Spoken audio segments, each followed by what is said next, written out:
কোরআন আল কারীমের মধ্যে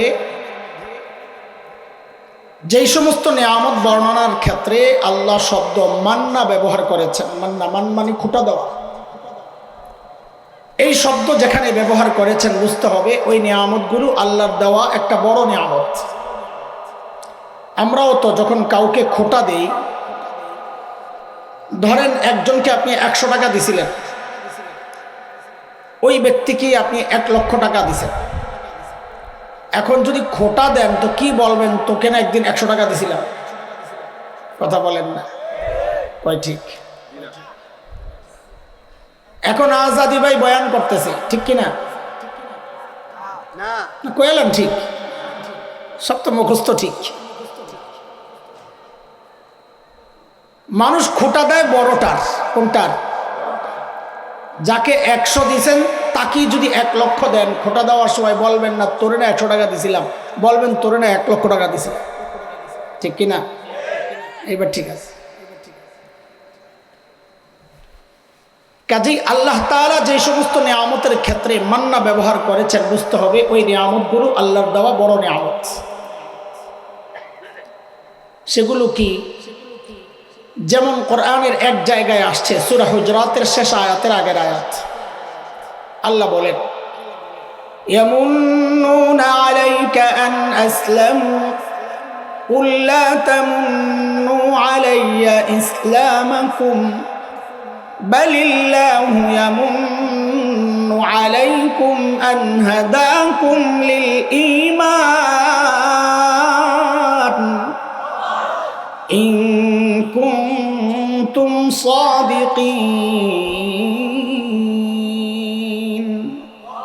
আল্লাহ বলেন, বান্দা আমি যে তোমাকে ঈমানের নিয়ামত দিছি এটা আমার পক্ষ থেকে একটা বড় নিয়ামত। সোজা তর্জমা করলাম, ঠিক এমনই একটা নিয়ামতের কথা আমি শুরুতে যে আয়াতে কারিমা পড়েছি ওই আয়াতে আল্লাহ বলেছে। আল্লাহ বলেন لقد من الله على المؤمنين إذ بعث فيهم رسولا من أنفسهم يتلو عليهم آياته ويزكيهم ويعلمهم الكتاب والحكمة وإن كانوا من قبل لفي ضلال মুবিন।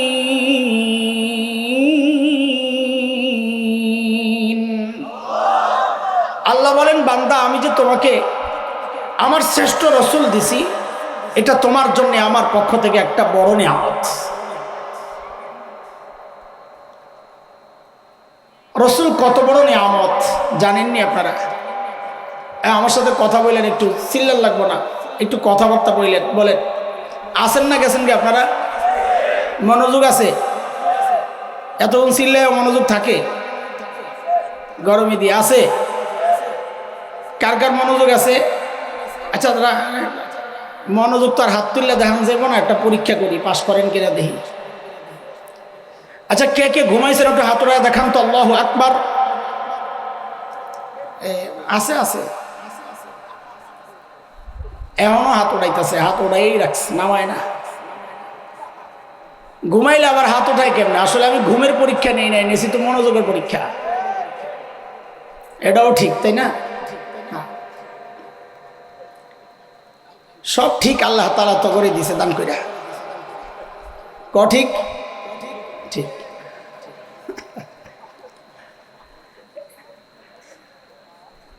রসুল কত বড় নিয়ামত এটা যদি জিজ্ঞেস করি অনেকেই জানবে না, বলতে পারবে না। রসুল তো চিনিই না। এখানে বহু মানুষ আছেন যারা রসুলই চিনেন না। একজনকে দেখে সন্দেহ লাগছে মুসলমানের সন্তান কিনা, তো জিজ্ঞেস করছেন, এরে ভাতিজা তোর নাম কি রে? কয় সুমন। কি নাম? আরে কি মুশকিলে বললাম, এটা কি সুমন খান না সুমন ব্যানার্জি না কি, কোনটা? লাগছে আরেক বেজার। নাম দেখাও বুঝার উপায় নেই মুসলমানের সন্তান। তার একটু ভাঙ্গার জন্য জিজ্ঞেস করছে, তুমি রসুল চিনোনি? ওরে বাপ রে বাপ, এই প্রশ্ন করতে দেরি বেড়া এমন খেপা ঘেপছে, ফাইজলামি করেন না, আমি আশিক রসুল মিয়া। বাপ রে বাপ, আশিক রসুলের যেই চেহারা। আপনাকে বিবাড়িয়া এই নরসিংদীর একটা গল্প শোনাই আপনাদেরকে। আমরা যখন ছোট ছিলাম তখনও হেফজুল কোরআন প্রতিযোগিতা হইতো, এই যে বিদেশে যে হয় তখনও হইতো। তখনও আমাদের দেশের প্রতিযোগীরা বড় বড় পুরস্কার ছিনায় আনত, কিন্তু হযরত ফেসবুক শরীফ ছিল না, এই জন্য প্রচারণা পায় নাই। এখন যেমন প্রচার পায়, হাসে তো ওর কাছে তো এটা কোরআন শরীফের চেয়ে বেশি দামি। এই জন্য শরীফ না বললে যদি আবার তোরা রাগস, এই জন্য কইছি হযরত ফেসবুক শরীফ। দামি না হইলে কোরআন বাদ দিয়ে তুই ফেসবুক পড়স, তসবি ফালা দিয়ে ফেসবুকে পড়ে থাকস। হ্যাঁ, তোমার কাছে ওইটাই তো দামি, এই জন্য শরীফ কইলাম তোমার মন জয় করার জন্য। হযরতজি, তো ওই সময় আমাদের এই যে মির্জানগর, আপনাদের রায়পুরা, লাইপুরা না রায়পুরা, মনে করছে আমি কিছু জানি না, কেউ লাইপুরা, ওখানে আমাদের এক বড় ভাই ছিলেন, ফরিদাবাদ মাদ্রাসায় পড়তেন, নুরুল্লাহ ভাই, হযরত শেখ হাফিজুল্লাহ রহমতুল্লাহ আলের ছোট ভাই। তো নুরুল্লাহ ভাইও একজন ফেভারিট প্রতিযোগী ছিলেন ওই সময়। প্রায় উনি বাছাই প্রতিযোগিতা, ইসলামিক ফাউন্ডেশনে যেটা হইতো বাছাই প্রতিযোগিতা, ওখানে প্রায় তিনি ফার্স্ট হইতেন, কিন্তু ওনাকে পাঠানো হইতো না। কেন? ওনার একটু শারীরিক সমস্যা ছিল, কাঁপতেন, এরকম কাঁপতেন। এখন আন্তর্জাতিক প্রতিযোগিতায় যায় কাঁপাকাঁপি করলে তো দেশের বদনাম, তো ওনারে পাঠানো হইতো না। তো একবার নাকি বাছাই প্রতিযোগিতায় গেছেন, খতিব ওবায়দুল হক রহমতুল্লাহ আলাই ছিলেন তখন খতিব, পদাধিকার বলে তিনিও একজন বিচারক।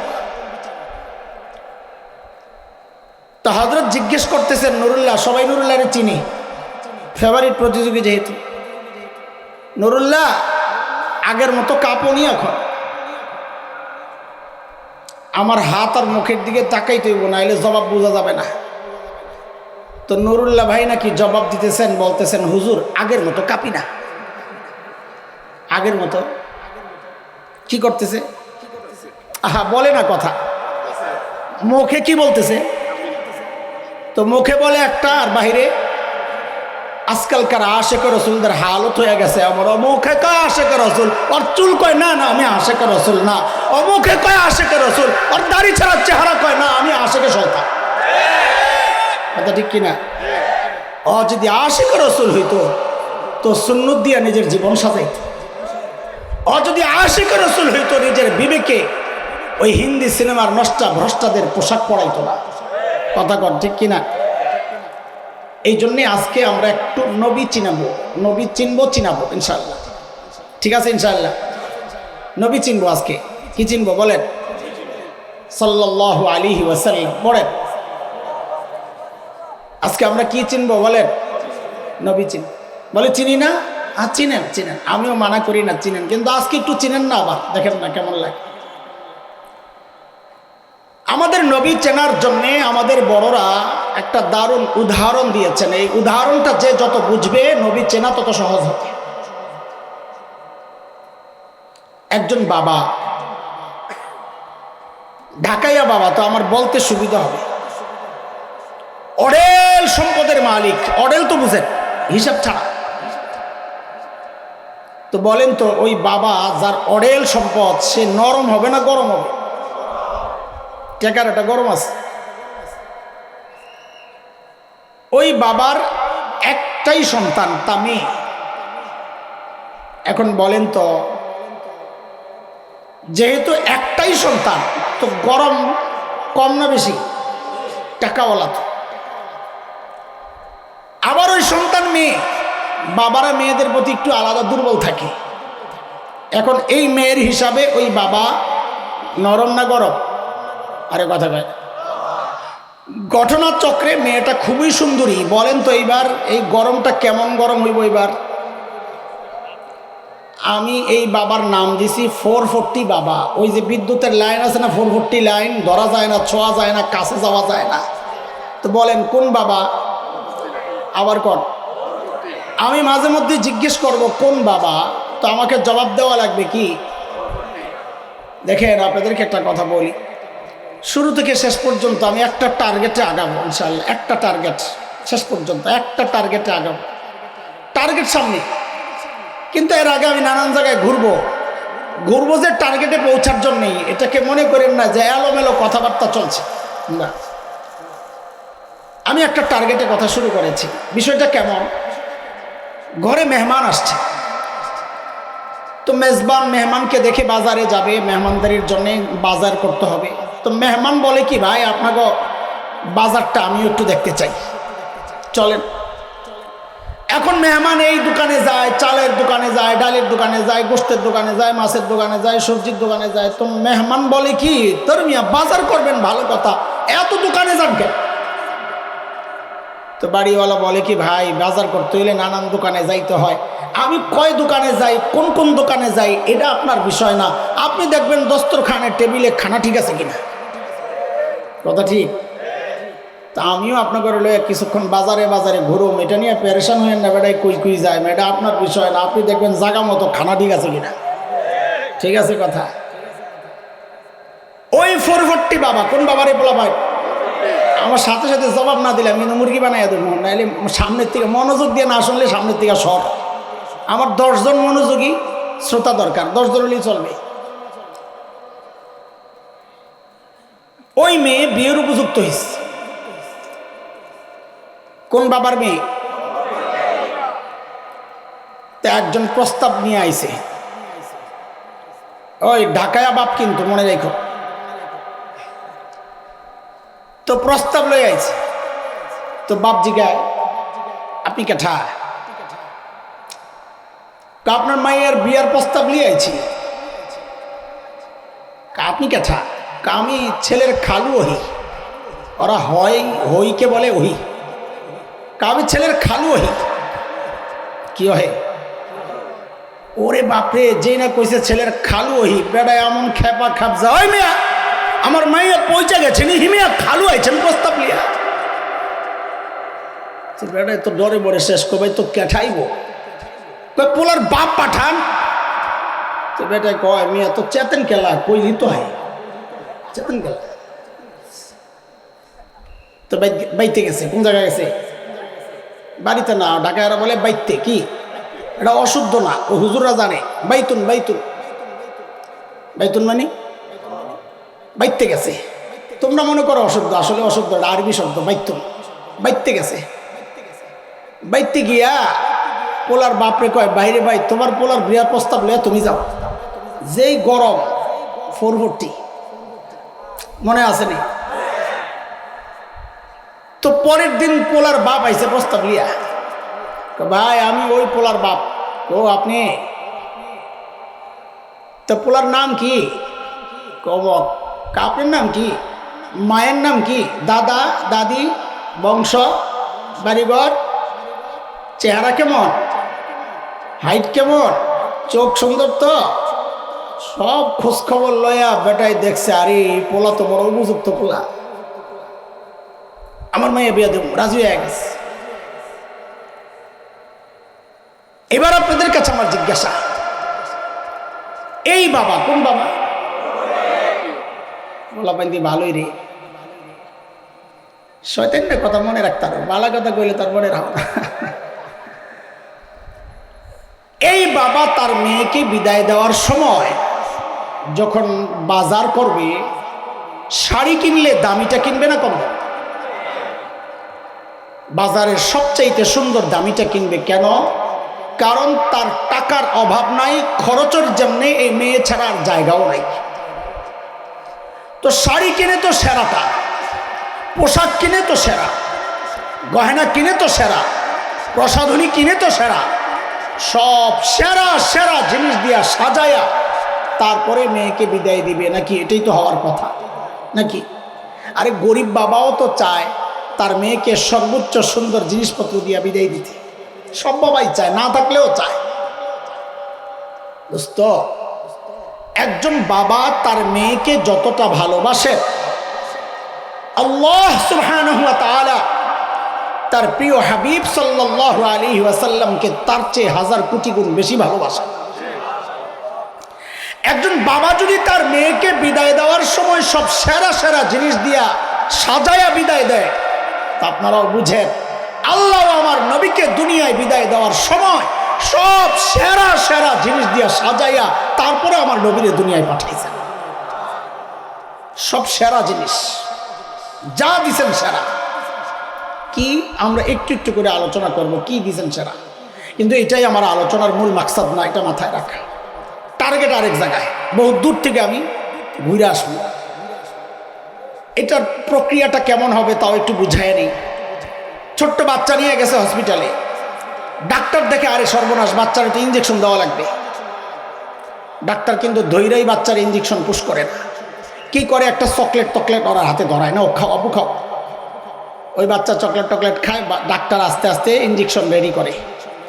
যেই দেখে যে মোটামুটি হয় চকলেটে মরছে, আস্তে আস্তে জিজ্ঞেস করে, আবু আঙ্কেল পিঁপড়ার কামড় খাইছো কখনো? জি আঙ্কেল খাইছি। ব্যথা লাগে? এটা ভাব লইছে। হ্যাঁ লাগে না। ডাক্তার কইতে পাইছে সুযোগ কই দেই আস্তে করে ইঞ্জেকশনটা দেখে পিঁপড়া কামড় দিল। হ্যাঁ একটু আগে ভাব লইছে, হ্যাঁ ব্যথা লাগে না, এখন তো কামতেও পারে না। আরেকটা হইলো এর আগে চকলেটের ঘুষ খাইছে, খানার ঘুষ হলো সবচেয়ে মারাত্মক ঘুষ, ওই ঘুষ খায় তো এখন আর কান পারে না। ঠিক নেই? আমিও অনেকক্ষণ পর্যন্ত আপনাদেরকে চকলেট খাওয়াব, কিন্তু এটাই আমার উদ্দেশ্য না। তোরা চকলেট খাওয়াই তানে বসাই নাই, আমার সময় হলে আমি ঠিক ইঞ্জেকশনটা ঢুকাই দেব। বুঝে আসছে কথা? কথা বুঝা আগান, নাহলে হঠাৎ করে কই যায় হঠাৎ সিলাসিক্ষণ শুরু করবেন, দরকার নেই। আপনি বুঝে আগান। অনেক দূর থেকে আমি ঘুরে আসতেছি। আল্লাহ তাআলা আমার নবীকে দুনিয়ায় পাঠানোর ক্ষেত্রে সব সেরা সেরা জিনিস দিয়া সাজায়া পাঠাইছেন। বলে দেখান তো, চলেন। সর্বপ্রথম ওই বাবা, কোন বাবা? ওই বাবা সর্বপ্রথম প্রস্তাবের ব্যাপার আসছিল, মনে আছে? খালু হয়েছিল। আল্লাহরও সিদ্ধান্ত, আমি আমার নবীকে দুনিয়ায় পাঠানোর ক্ষেত্রে ফিরি পাঠাবো না, আমার কাছ থেকে চায়া নিতে হবে প্রস্তাব দিয়া। দুনিয়ার মানুষের নেচার হচ্ছে যে জিনিস সহজে পায় দাম দিতে চায় না। আমি আমার নবীকে ফিরিয়ে দিব না, আমার কাছ থেকে চায়া নিতে হবে, প্রস্তাব দিয়ে নিতে হবে। আমার নবীর দাম আছে না? বলে প্রস্তাবটা দিবে কেটা? খালু মালু চলবো না, কার দেওয়া লাগবে? মনে আছে না কথা? ওই উদাহরণ সব মাথায় রাখতে হবে। কার দেওয়া লাগবে? নবীর বাপকে। নবীর বাপও বলে ফরফটি দত বেটা, সাবাস, জোরে জোরে কর। ইব্রাহিম আলাইহিস সালাম, আব্দুল্লাহ তৈল রক্তের বাপ। এনে দিনই আলোচনা হচ্ছে, দিনই বাপ। মিল্লাতা আবিকুম ইব্রাহিম হুয়া সাম্মাকুমুল মুসলিমিন।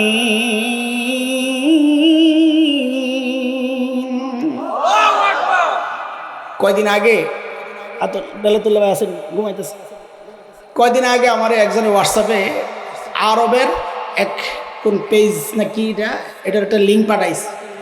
কি এটা কয় দেখেন, ইউটিউব। আমি তো ফেসবুক চালাই না, তো এটা টিপ দিয়ে দেখি কি মাকামে ইব্রাহিমের একটা ভিডিও। মাকাম ইব্রাহিম, ওই ভিডিওটা, ওটার সাথে একটা তেলাওয়াত ছাড়ছে মাকাম ইব্রাহিমের সাথে। ও মা দেখি যে আমার এই তেলাওয়াত মিল্লাতা আবিকুম ইব্রাহিম ওয়া সাম্মাকুমুল মুসলিমিন, বেটারা ওটা নিয়ে লাগাই দিছে। খলিল ইব্রাহিম যখন বাইতুল্লাহ বানান,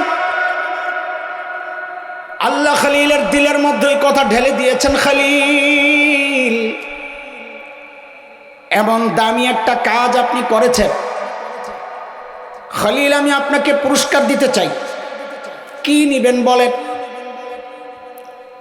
খলিল চিন্তা করলেন, সারা জিন্দেগি চায়া চায়া পাইলাম জমজমওয়ালা। কি পাইছেন? কে?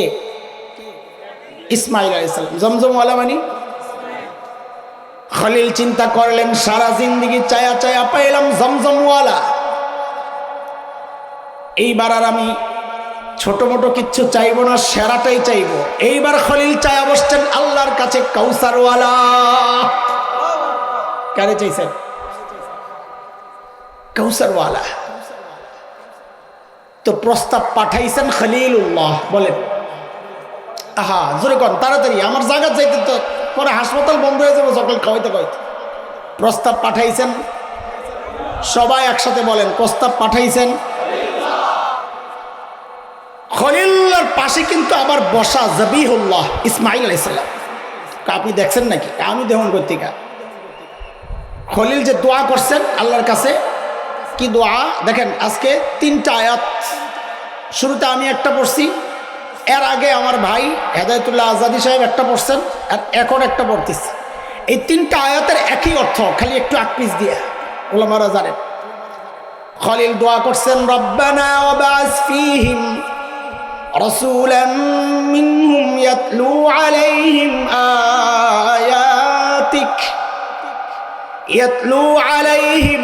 আয়াতিকা ওয়া ইউআল্লিমুহুমুল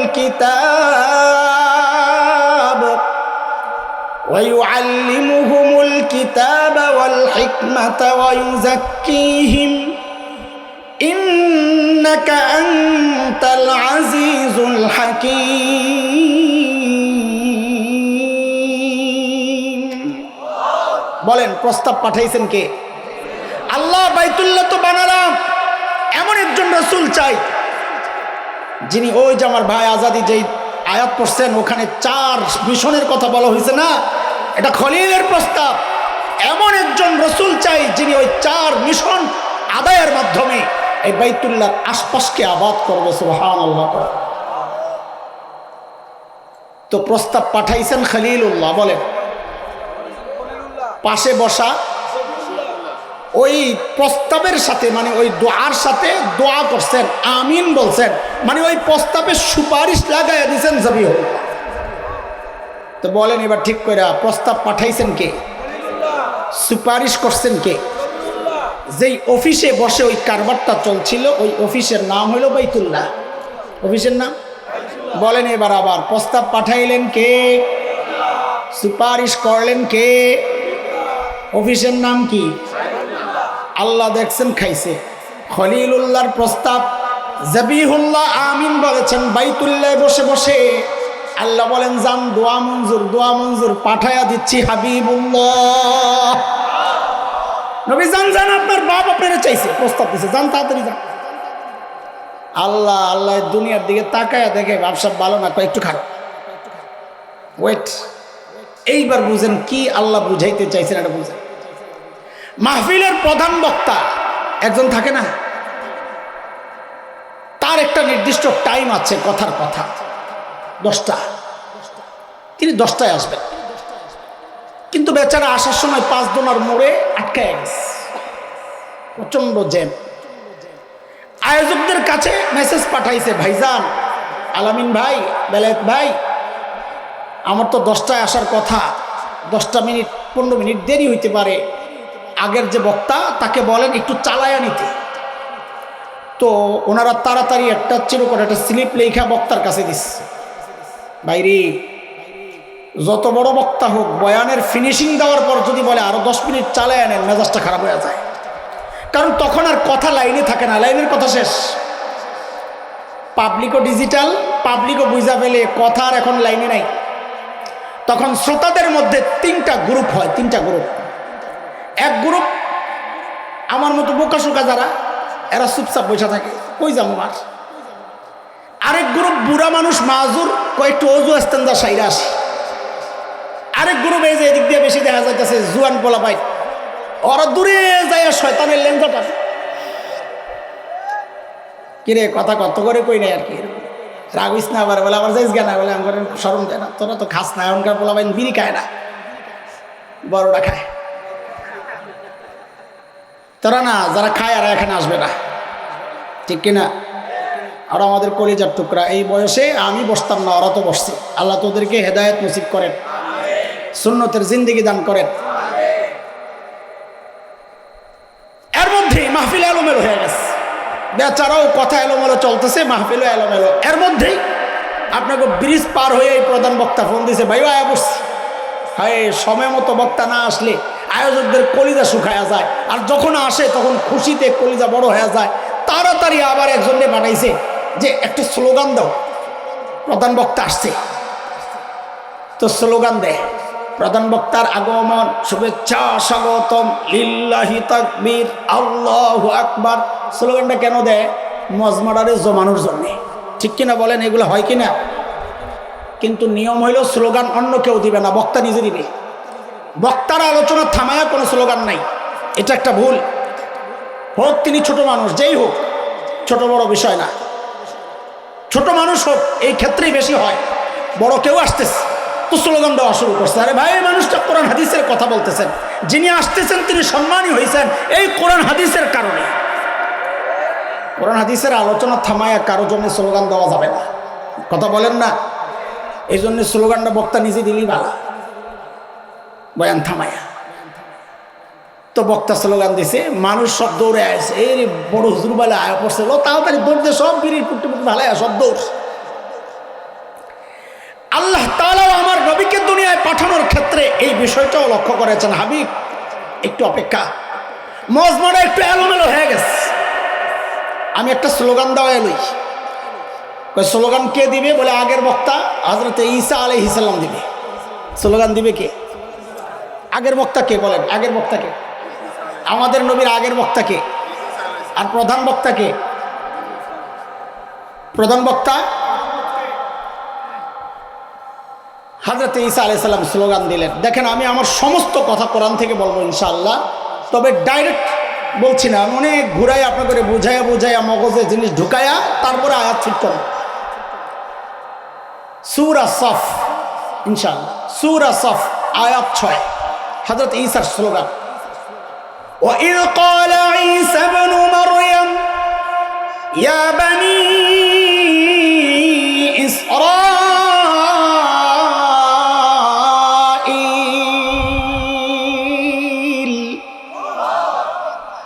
إِنِّي رَسُولُ اللَّهِ إِلَيْكُمْ مُصَدِّقًا لِمَا بَيْنَ يَدَيَّ مِنَ التَّوْرَاةِ وَمُبَشِّرًا بِرَسُولٍ يَأْتِي مِن بَعْدِ اسْمُهُ أحمد। ও বনি ইসরাইল, শুনো শুনো, এতদিন তো আমি ওয়াজ করছি, আল্লাহ খ্রিস্টানরা, ঈসাইরা। এক নাম্বার কথা, এটা মনে রাখেন এবং এটা মুখস্থ করেন, আমার সাথে বলেন সবাই। ও বনি ইসরাইল, বলেন ওলামারা, জুয়ান ওলামারা বলেন আপনারা সবাই, ও বনি ইসরাইল, আল্লাহ আমাকে তোমাদের রসুল বানাইয়া পাঠাইছেন। কাজী হযরত ঈসাকে আল্লাহ কাদের রসুল বানাইয়া পাঠাইছেন? বনি ইসরাইল তো চিনেন, কারা? খ্রিস্টানরা। 2 নম্বর হযরত ঈসার স্লোগান, ও মুবাশশিরান বিরাসূল ইয়াতি মিন বা'দি ইসমুহু আহমদ। এতক্ষণ তো আমি বয়ান করছি, এখন প্রধান অতিথি আসছে, তার সুসংবাদ গ্রহণ করো। প্রধান বক্তার আগমন, শুভেচ্ছা, স্বাগতম, মুবাশশির বিরাসূল, যার নাম হবে আহমদ। আল্লাহু আকবার। আরে ভাই, আমার নবীকে আল্লাহ যা দিছেন সব সেরা সেরা জিনিস, আরে নাম দিছেন তো 2টা সেরা নাম। আমার নবীর এক নাম আহমদ, আরেক নাম আহমদ মানে সবচেয়ে বেশি প্রশংসাকারী আল্লাহর, মুহাম্মদ মানে সবচেয়ে বেশি প্রশংসিত। মক্কার কাফেররা বাজারে হাটে ঘাটে যায় বদনাম করে, এই মুহাম্মদ খারাপ মানুষ, আল্লাহ কি নাম রাখছে খেয়াল করেন। কয় মুহাম্মদ খারাপ মানুষ, এর কাছে যাইবে না। পাবলিক জিজ্ঞেস করে, যিনি সবচেয়ে বেশি প্রশংসিত ইনি আবার খারাপ হয় কেমনি? লাগছে নি বেজাল? আয়া পরামর্শে বলছে, আরে এই নাম দিয়া বদনাম করা যাবে না, নাম পাল্টা, নতুন নাম দে। এই যুগের 2-1টা পান্ডা মুরগি চোরারা যদি ওই মিটিংয়ে থাকতো তো কইতো তেতুল হুজুর নাম দিয়ালা। কোন হুজুর? তেতুলের বিচি, এই জন্য তোর ফাড়াইয়া দিছে মানুষে, কথা কয় না? কি করছে? ফাড়াই দিছে, কি ফাড়াইছে এটা কত দরকার নাই। মাইনকা চোরারে দিছে, পোলাবাইন জায়গা মতোই দিছে, যে জায়গা দিলে পোলাবাইন দেখাইতে পারবো না, কাউরে দেখাইতে পারবো না। কিন্তু বেশি জোর হয়ে গেছে, ভাইটা গেছে, অপারেশন লাগছে, এইটাই হলো সমস্যা। আল্লাহ লা হাওলা ওয়ালা কুওয়াতা ইল্লা বিল্লাহ। খেয়াল করেন, মনোযোগ দেন। তো পরামর্শ সবাই বৈশা নাম নির্ধারণ হয়েছে, এখন মুহাম্মদ বাদ মুজাম্মাম সবচেয়ে বেশি নিন্দিত। নাউজুবিল্লাহ কোয়েন না। পাবলিক গেছে বাজারে বদনাম করালে করাইশরা, এই আমগো এলাকা একটা মুজাম্মাম আছে, মুজাম্মাম খারাপ মানুষ, তার কাছে যাইও না। 40 বছর একটা মানুষের নাম জানছে সবাই মুহাম্মদ, এখন নতুন নাম দিছে মুজাম্মাম। পাবলিক জিজ্ঞেস করে মুজাম্মাম কেডা, চিনলাম না তো। লাগছিনি বাজার দোস্ত, আল্লাহ আমার নবীকে যা দিছেন সব সেরা সেরা জিনিস। আরে চোখ দিছেন তো সেরা, চুল দিছেন তো সেরা, নাক দিছেন তো সেরা, ঠোঁট দিছেন তো সেরা, আরে এমনকি ঘাম দিছেন তো সেরা ঘাম। কেন? আমার আপনার ঘামের দুর্গন্ধে ধারে কাছে কেউ বসতে পারে না, অথচ আল্লাহর হাবিবের ঘাম সাহাবায়ে কেরাম সংগ্রহ করতেন। কেন? কোনো অনুষ্ঠান হইলে ওই অনুষ্ঠানে লাগায়া দিতেন, গোটা অনুষ্ঠানটা সুঘ্রাণে মৌমৌ করত। সাথে বরকত দিয়ে দিছেন। হাজরাতে আমেনা বরকতের কথা শোনাইতেছি একটু, এরে ভাই। শেষে আবার অগরে ঢাইলা দেওয়া লাগবে। কিন্তু হাসস কেন? আমি কি কাউরে গালি দিছি? মুরব্বী খালি হুদাই আসো, একসাথে সব শেষ। কি বুঝছে আল্লাহই জানে, সব বুঝে রয়েছে। কথা কি ক্লিয়ার? এটা হলো দয়ানবাগি। আল্লাহ লা হাওলা ওয়ালা কুওয়াতা ইল্লা বিল্লাহ। বলে আমি যখন জমজমের কুয়া থেকে পানি উঠাইতে যাই, এ পোলাপান আগে বল, কুয়ার পানি নিচে থাকে না উপরে থাকে? আচ্ছা, হযরতে আমেনা বলেন আমার পেটে আমার আদরের দুলাল। ওই অবস্থায় যখন আমি পানি উঠাইতে যাই তো আমি খেয়াল করি পানি আস্তে উপরের দিকে উঠা যায়, সইরা গেলে আবার নাইমা যায় জাগাত। মক্কার মেয়েরা কয়, বোন একটু দাঁড়া, তুই থাকতে থাকতে একটু পানি উঠাইয়া লইস। হযরতে হালিমা সাদিয়া রাদিয়াল্লাহু আনহা, আমি খুব দৌড়াইতেছি কারণ আমার এটা চকলেট, এটা কি ইনজেকশন যাইতে। হযরতে হালিমা বলেন আমি যখন আসলাম তায়েফ থেকে স্বামী সহ, আমাদের বাহনটা খুব দুর্বল, গরিব মানুষ, আসতে একটু দেরি হয়েছে। লোকাল গাড়ি, সোজা কথা লোকাল গাড়ি।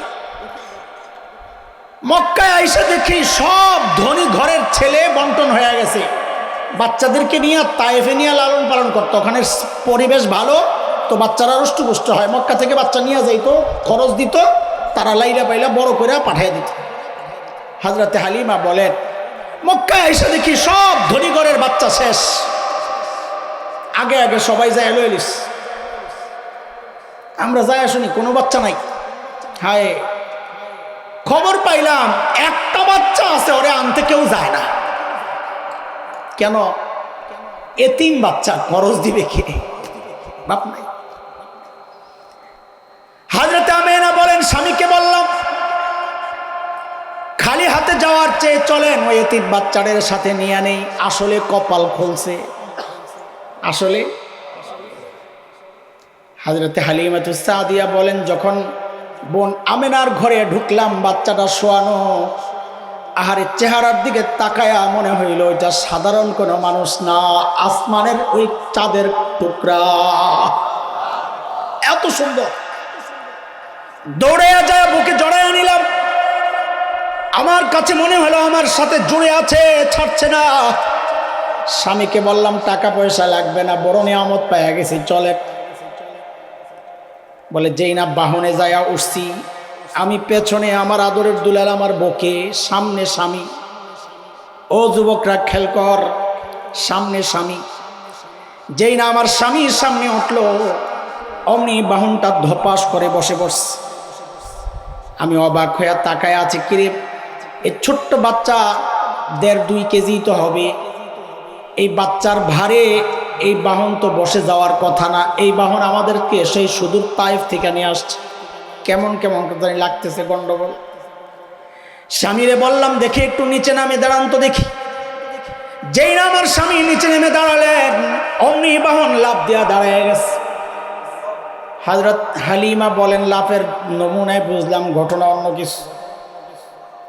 স্বামীকে বললাম দেখি আবার ওঠেন তো দেখি। যেই না আমার স্বামী আবার বাহনে উঠে বসলেন, অমনি বাহন ধপাস করে বসে পড়ছে। আমার স্বামীকে বললাম দেখি তো আবার নামেন তো দেখি। বলে যেই না নামলেন অমনি বাহন আবার লাফ দিয়া দাঁড়ায় গেছে। হযরত হালিমা বলেন, আমি যা বুঝার বুঝে গেছি, আমার কাছে আর কিছু অস্পষ্ট নাই। স্বামীকে বললাম দেখি তো আপনি সামনে না বসে একটু পিছনে যায় বসেন তো দেখি। যেই না আমার স্বামী পেছনে যায় উঠলেন, অমনি বাহন লাফ দিয়া উঠা এখন সবার আগে আগে দৌড়ায়। আল্লাহ হালিমাকে ডাক দিয়া যেন বলে দিয়েছেন, হালিমা আমার নবী ছোট্ট বাচ্চা, তোমার কাছে দাম নাই। আমি আমার নবীকে সম্মানিত বানাইয়া তারপরে দুনিয়ায় পাঠাইছি। যুবক, যে নবীর এত দাম এত দাম, সেই নবীকে নিয়ে কুলাঙ্গাররা কথা বলে, তুমি চুপচাপ বসে থাকো। সেই নবীকে নিয়ে ভারতের ওই সমস্ত ধর্মগুরুরা কথা বলে, রামগিরিরা, তুমি চুপচাপ বসে থাকো। তুমি ভাবো এটা তো ভারতের ইস্যু না, ভারতের ইস্যু না। কেননা আমি বিস্তারিত বলবো সামনে ইনশাআল্লাহ। শুধু এতটুকু বুঝো, আমার নবী সারা দুনিয়ার নবী। দুনিয়ার যে কোনো জায়গায় যে কোনো কোণে আমার নবীকে নিয়ে কটূক্তি করা হবে, দুনিয়ার অন্য কোণ থেকে প্রতিবাদের ঝড় উঠতেই হবে, উঠতেই হবে, উঠতেই হবে। কথা বলছি, ওঠানোই লাগবে। বাংলাদেশের নাস্তিকদেরকে জানায়া দেই একটা কথা, যাদের শেল্টারে এতদিন লাফাইছিল তারা তো পালাইছে।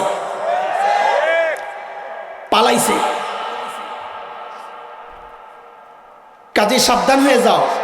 এখন আর তোমাদেরকে বাঁচানোর জন্য আগানোর মতো এরকম শক্তি নাই। হ্যাঁ, তোমাদেরকে বাঁচানোর শক্তি আসলেই কেউ নাই, না পালাইলেও পারবে না। এদেশের মানুষ রাজনৈতিক পরিচয় ভিন্ন থাকতে পারে, কেউ ধানের শীষে, কেউ নৌকায়, কেউ দাড়িপাল্লায়, কেউ হাত পা খায়, নানান মার্কায় ভোট দিতে পারে।